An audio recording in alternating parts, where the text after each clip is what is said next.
My name is Tasha, and 5 years ago, I married Tom, thinking we shared the same dreams and ambitions. We moved into my luxury apartment on the top floor of a high-rise building, with a view that took my breath away every time I looked out the window. I worked as the head of the financial department in a trading company, and my career was on a steep upward trajectory. Tom's mother, Linda, lived nearby and visited us often. From the beginning, she made it clear that she didn't approve of my career-oriented lifestyle. "A woman's place is in the home," she'd say, her lips pursed in disapproval. "You should be taking care of your husband, not gallivanting off to work every day." I tried to keep the peace, smiling and nodding when Linda went on her tirades about the duties of a good wife. But inside, I was seething. I had made it clear to Tom from the start that I wanted to build my career before settling down to have children. He had agreed then, but as time went on, I could see him wavering under his mother's influence. One evening, after a particularly long day at work, I came home to find Tom and Linda sitting at our dining table, heads close together in conversation.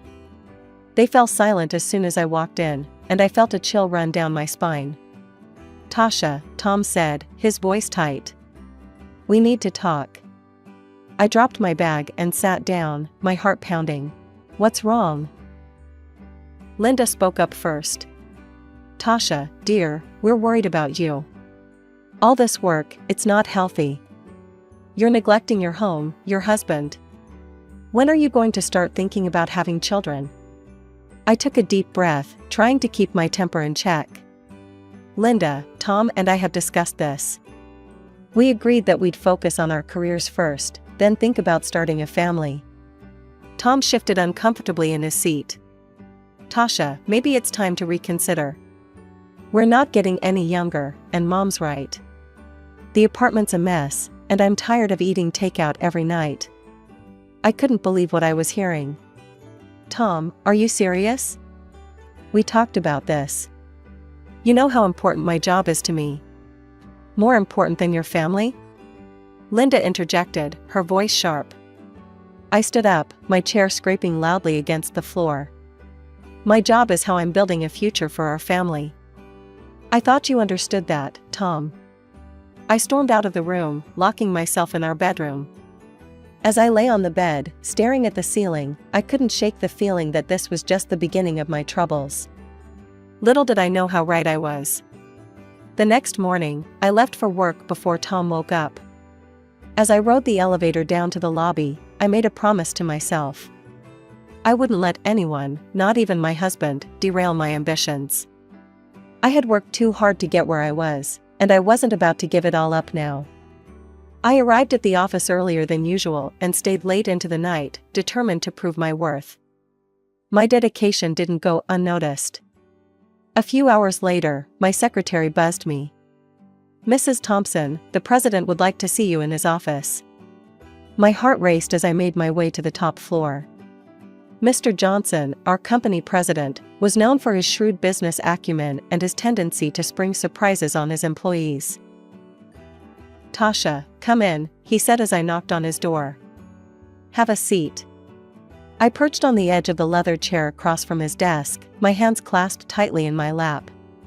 "I've been watching your work closely," Mr. Johnson began, his face unreadable.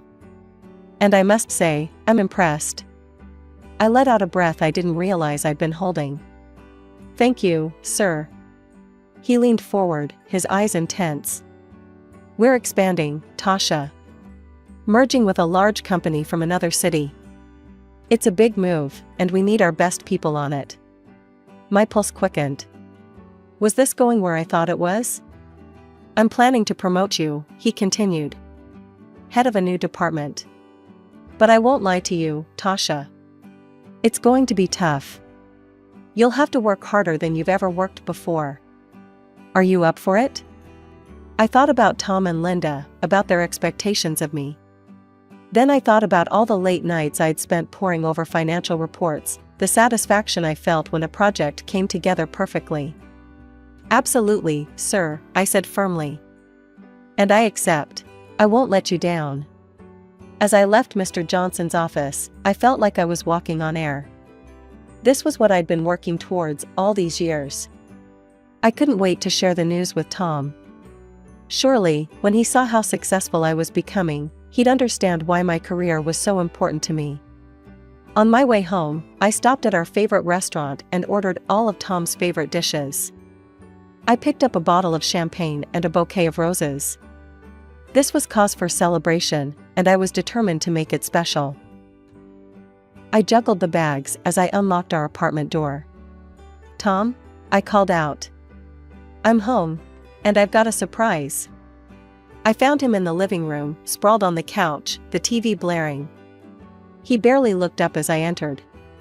"Tom, you won't believe what happened today," I said, my excitement bubbling over. "I'm getting promoted. Head of a new department. Isn't that amazing?" Tom muted the TV and turned to face me, his expression far from the joy I'd expected. "So, you'll be working even more now, is that it?" I felt my smile falter. "Well, yes, but think about what this means for us. We'll be able to afford that big house we've always talked about. Regular trips around the world. Our future is set." Tom stood up abruptly. "Our future? What future, Tasha? You're never home as it is. When was the last time we had dinner together? When was the last time we even had a real conversation?" I gestured helplessly at the bags I'd brought home. "That's why I brought dinner. I thought we could celebrate." "Celebrate what?" Tom's voice rose. "Celebrate you abandoning our marriage for your job? Celebrate the fact that I married a woman who cares more about her career than having a family?" I felt tears pricking at my eyes. "I thought you'd be happy for me," I whispered. Tom's face softened for a moment, then hardened again. "I can't do this anymore, Tasha. Something has to change." With that, he stormed off to his office, slamming the door behind him. I stood in the middle of our living room, surrounded by the trappings of the celebration that would never happen, feeling more alone than I ever had in my life. As I mechanically put away the food and poured myself a glass of champagne, I couldn't help but wonder, was this the price of success? And if it was I willing to pay it? One evening, as I was leaving the office, I had an idea. I'd hire a housekeeper. Someone to clean the apartment and cook meals. It would solve Tom's complaints about the messy apartment and lack of home-cooked food. Satisfied with my solution, I made the necessary arrangements. 2 weeks later, I came home to find the apartment spotless, the air filled with the aroma of a home-cooked meal. I smiled to myself, certain that Tom would be pleased. I heard the front door open and close. "Tom?" I called out. "I'm home. And dinner's ready." He walked into the kitchen, his eyes darting around the clean space. "What's all this?" "I hired a housekeeper," I explained, unable to keep the pride out of my voice. "She cleans and cooks. I thought it would make things easier for both of us." Instead of the gratitude I expected, Tom's face clouded over. "So, this is your solution? Hire someone else to do your job?" "That's not fair," I protested. "I'm trying to find a balance." "Balance?" Tom laughed bitterly. "Is that what you call this? Tell me, Tasha, now that you've found a replacement for yourself in the kitchen, are you going to find a replacement for yourself in our bed too?" I recoiled as if he'd slapped me. "How dare you?" I hissed. "I've done nothing but try to make our life better, and this is how you react." Tom turned away. "I'm going out. Don't wait up." The door slammed behind him, leaving me alone in the immaculate kitchen, the untouched dinner growing cold on the table. Over the next few days, Tom and I barely spoke. I buried myself in work, focusing on the upcoming merger. It was easier to deal with spreadsheets and financial projections than the mess my personal life had become. Then, one rare Saturday when I didn't have to go into the office, I decided to make an effort.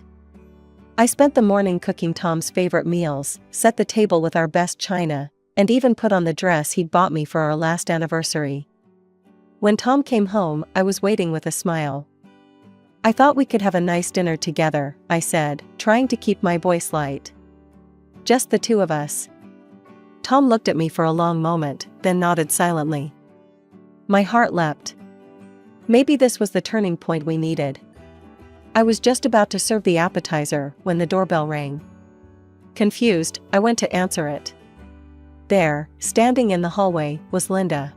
"Linda," I said, unable to keep the surprise out of my voice. "We weren't expecting you." "Oh, I was in the neighborhood and thought I'd drop by," she said, pushing past me into the apartment. "Tom, darling, there you are." I watched in dismay as my carefully planned romantic dinner turned into an impromptu family gathering. Linda dominated the conversation, peppering her small talk with not-so-subtle digs at my housekeeping and lack of maternal instincts. "You know," she said, helping herself to more wine, "in my day, a woman knew her place was in the home.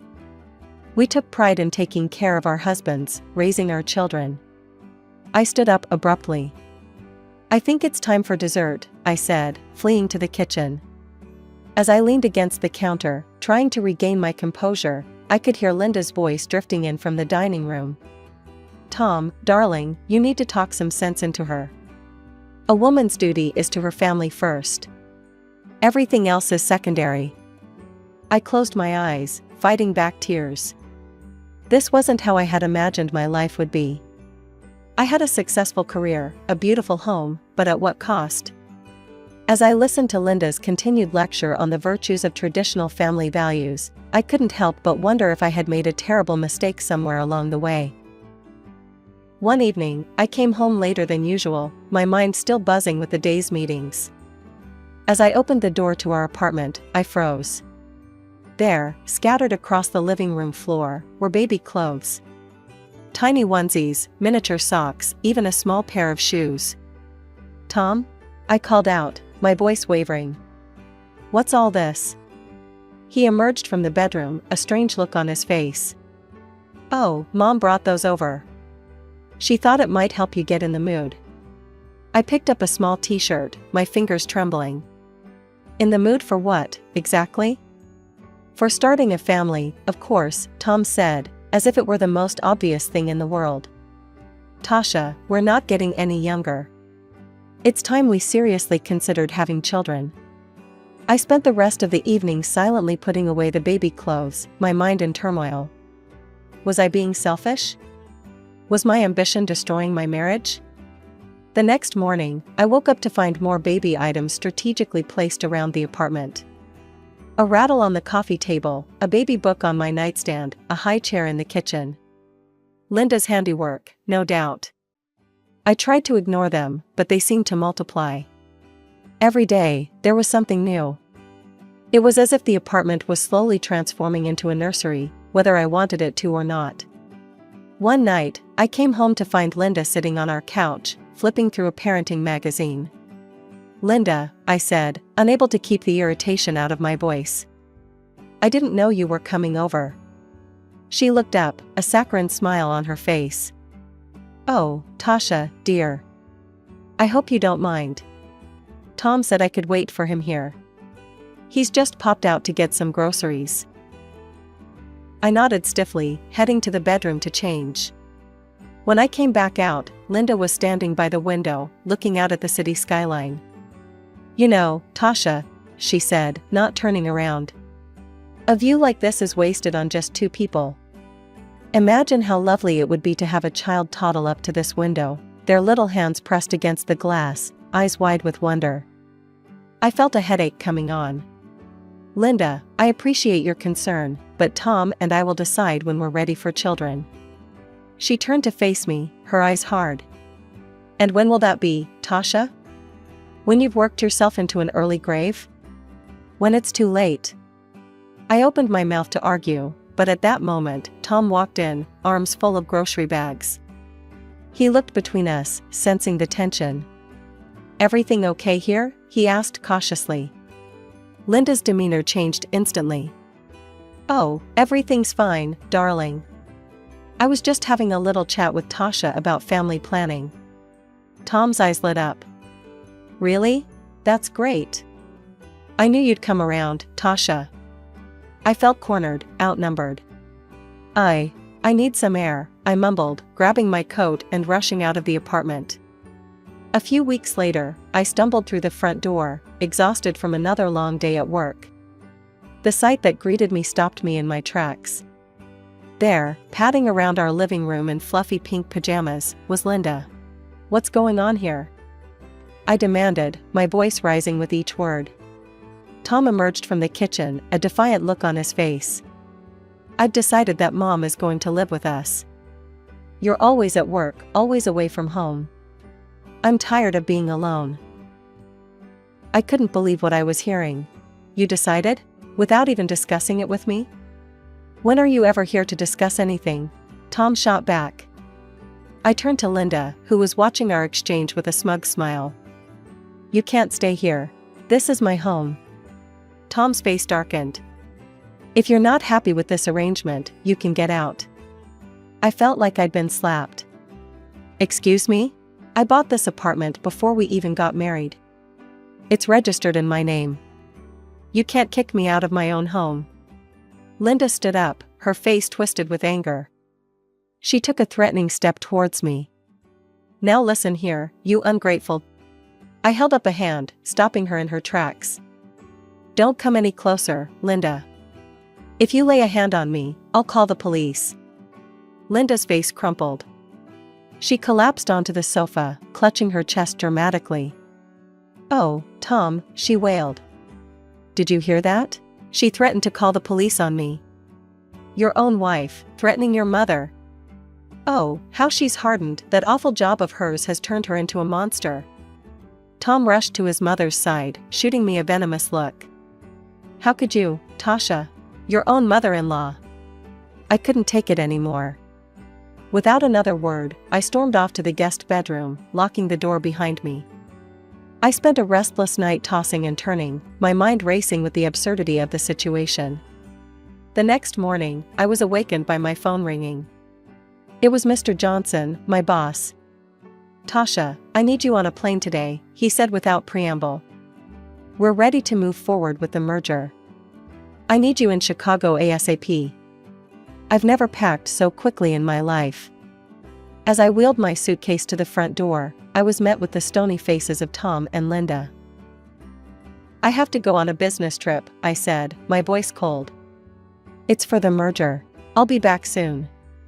Tom's lip curled. "Don't bother coming back at all." The flight to Chicago was a blur. I threw myself into work, grateful for the distraction. The merger negotiations were intense, requiring all of my focus and energy. But in the quiet moments, when I was alone in my hotel room, the reality of my situation came crashing down. After a grueling week of negotiations and sleepless nights, I finally returned home. As I stood outside my apartment door, suitcases at my feet, I felt a mix of exhaustion and anticipation. I just wanted to collapse into my own bed and forget about the world for a while. I inserted my key into the lock, but it wouldn't turn. Frowning, I tried again. Nothing. A cold feeling of dread washed over me as I realized what must have happened. I knocked on the door, my heart pounding. After a moment, it swung open. There stood Tom and Linda, both wearing casual house clothes, looking at me with a mixture of smugness and disdain. "Why doesn't my key work?" I asked, my voice barely above a whisper. Tom let out a harsh laugh. "I changed the locks," he said, his eyes glinting with malice. "You can come in if you're ready to choose your family over your precious career." I stood there, stunned. "What are you talking about?" Tom reached into his pocket and pulled out a stack of papers. With a flourish, he presented them to me. "Divorce papers," he said. "It's time to choose, Tasha. Your career or your home. What's it going to be?" I looked at Tom, really looked at him, and in that moment, I realized something profound. I didn't love him anymore. The man I had married was gone, replaced by this bitter, manipulative stranger. Linda's shrill voice cut through my thoughts. "Well, we're waiting. Make your choice." I took a deep breath, straightening my spine. "I choose my career," I said, my voice steady. "Because I don't have a family or a husband. Not anymore." Tom's face twisted with anger, but he thrust a pen at me. With a steady hand, I signed the divorce papers right there in the hallway. As soon as I finished, Linda grabbed my arm and roughly pushed me towards the elevator. "Good riddance," she spat, slamming the door behind me. I stood there, staring at the closed door of what used to be my home. A laugh bubbled up from my chest, bordering on hysterical. I had just been kicked out of my own apartment, the one I had bought with my hard-earned money. Too tired to make a scene, I gathered my suitcases and made my way to a nearby hotel.